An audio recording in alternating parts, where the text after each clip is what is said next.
All right, let's dive in. We've got some seriously heavy stuff to unpack today. Those wildfires ripping through LA, man, it's just devastating. Yeah, absolutely.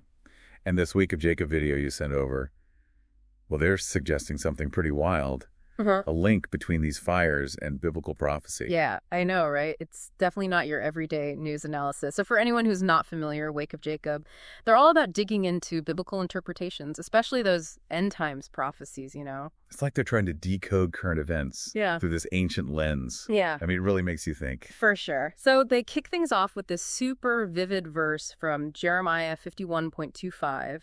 It talks about a mountain being burned to ashes, and they seem to be drawing a direct parallel to what's happening in LA. Right off the bat, they're going for that visual connection, trying to make us see these fires in a whole new way. Exactly. So what do you make of that? I mean, is it just poetic imagery, or is there something more to it?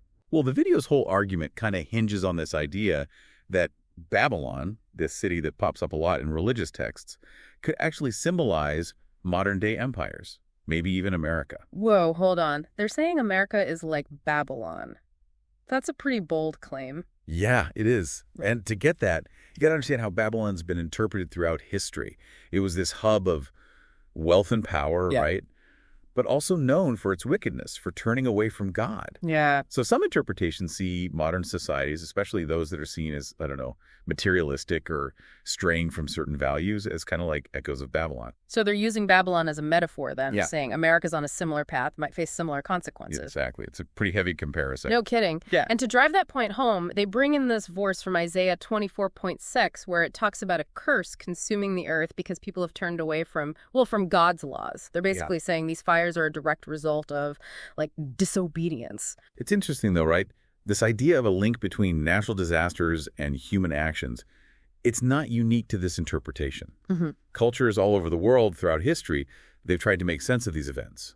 Some see them as divine punishment, others as warnings, or just consequences of messing with the natural order, you know? It's like this deep-seated human need to find meaning, to connect the dots, even when things seem random and chaotic. Totally. And it makes you wonder, is it all just coincidence? Or could there be something more to it? Right, but then the video throws in this curveball, this verse from 2 Chronicles 7.12, all about hope and redemption. It's almost like a counterpoint to the whole judgment thing. Yeah, they're saying that turning away from wickedness can lead to healing, forgiveness. It's like a way back, a chance to change course. So even in the midst of this fiery judgment, there's a glimmer of hope, a possibility of redemption. Exactly. It highlights this concept that pops up across so many religions, the idea of repentance, of finding grace even after making mistakes. It's a very human desire, that second chance. That's powerful, especially when you're faced with something as devastating as these wildfires. But they don't stop there, do they? They layer on even more with these verses from Zephaniah 1.4:18, and those verses paint a much more intense picture. Oh yeah, those verses bring the heat. They're talking about the day of the Lord's wrath, a day of trouble and distress, darkness and gloom. They create the sense of urgency, like, this is serious stuff, people, and you need to act now. It's interesting how they weave these contrasting ideas together, right? Divine judgment on one hand, the possibility of redemption on the other.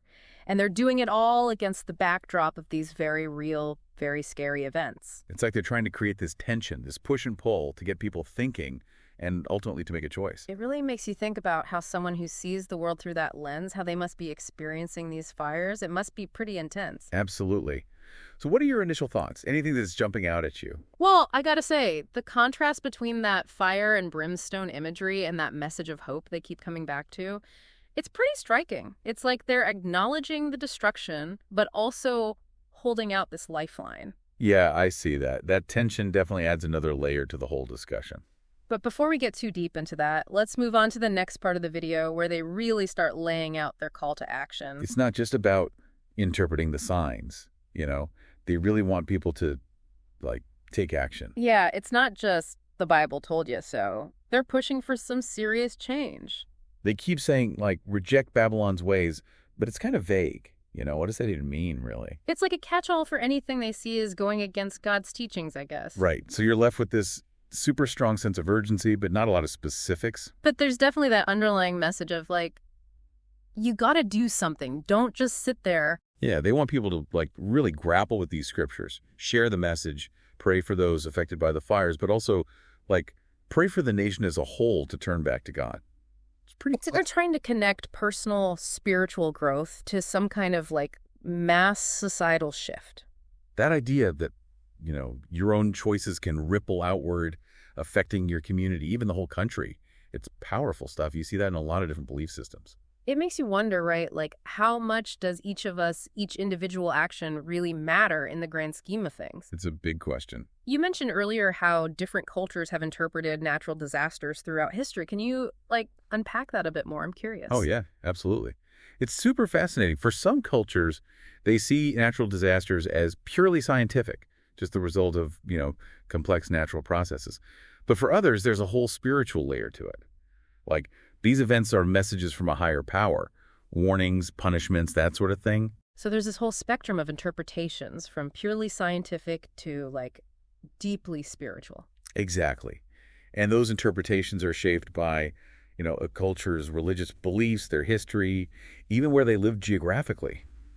Like cultures that have lived with earthquakes for centuries, they'll have a different perspective than cultures where those events are rare. Makes sense, yeah. It's all about context. Right. So how does that tie back into what we're seeing with this Wake of Jacob video? Well, it shows how even an event like a wildfire, which has very clear scientific explanations, can be layered with all this additional meaning interpretation. So it's not about rejecting science, but about adding another layer of understanding, another way of making sense of things. Exactly. It's not either, It's about recognizing that there might be multiple valid ways of looking at the same event. And that's what makes these conversations so interesting, right? We're not searching for, the one right answer, but exploring different perspectives, trying to understand how those perspectives shape the way people see the world. Absolutely. And that's a great way to transition into the final part of the video where they really turn the question back to the viewers. Yeah. They straight up ask, what are your thoughts? Do you agree or disagree? Let's have a dialogue. Which is a great challenge to throw out to our listener, too, right? Totally.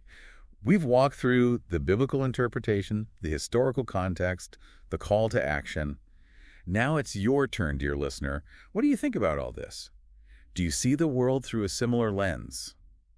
Or do you have a totally different perspective? It's like, we've laid the groundwork. Now it's time for you to do your own digging. What resonates with you? And that's where the real deep dive begins, right? That personal exploration of your own beliefs and how they shape your understanding of events like these wildfires. Mm-hmm. Do you see them as just natural occurrences? Or is there something more going on? Do you feel that spiritual connection? Or are you more drawn to the scientific explanations? We've given you the framework, but the journey is yours. Don't be afraid to challenge your own assumptions, to question, to explore. That's how we grow. We've focused a lot on interpreting these wildfires as potential signs of prophecy, but there's a whole other side to this conversation. The science. And to get into that, we got to step outside the Wake of Jacob video for a minute and look at the bigger picture of wildfires, both here in California and around the world. Exactly. We can't ignore the science. It's essential for understanding what's really going on. So let's switch gears for a bit and dive into the science behind these devastating fires. What can you tell us about the factors that contribute to wildfire outbreaks, especially in a place like California, which is so prone to them? It's amazing how one video can spark so many different ideas and interpretations. It really is. It just goes to show you there's so many different ways of looking at the world, especially when something as powerful as a wildfire happens. And not everyone is going to see eye to eye with that Wake of Jacob video, right? Right. Some people might just see these LA wildfires as, natural disasters, plain and simple. Oh, absolutely. And that's totally valid. We've been deep diving into a specific interpretation, but it's important to remember there are other ways of understanding these events, like through the lens of science. Right. For some people, the video's message might resonate deeply, maybe even inspire them to make changes in their lives. Others might be skeptical, maybe even disagree completely. And that's okay. That's part of what makes these conversations so interesting, right?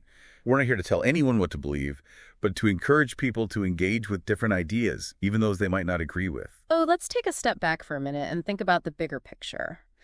This whole discussion brings up a really fascinating question. How do we as individuals interpret natural disasters? What do they mean to us? It's a question that people have been grappling with for centuries, really. Mm-hmm. Are these events simply the result of natural processes? Or is there something more, a spiritual dimension? Are they messages from a higher power, warnings, punishments, or just random occurrences? It's a question with no easy answers, which is what makes it so thought-provoking, right? It really pushes you to confront some pretty big mysteries. Life, the universe, our place in it all. Exactly. It reminds us that there's always more to learn, always more to explore, more to understand. So as we wrap up this deep dive into wildfires and prophecy, we want to leave you with one final thought. How do you interpret natural disasters? What do these events mean to you? What role, if any, does spirituality play in your understanding of them? Keep diving deep, keep exploring these questions, and keep forming your own opinions. That's what it's all about. Remember, the journey of knowledge is a never-ending one. Embrace the complexities, the different perspectives, the constant pursuit of understanding.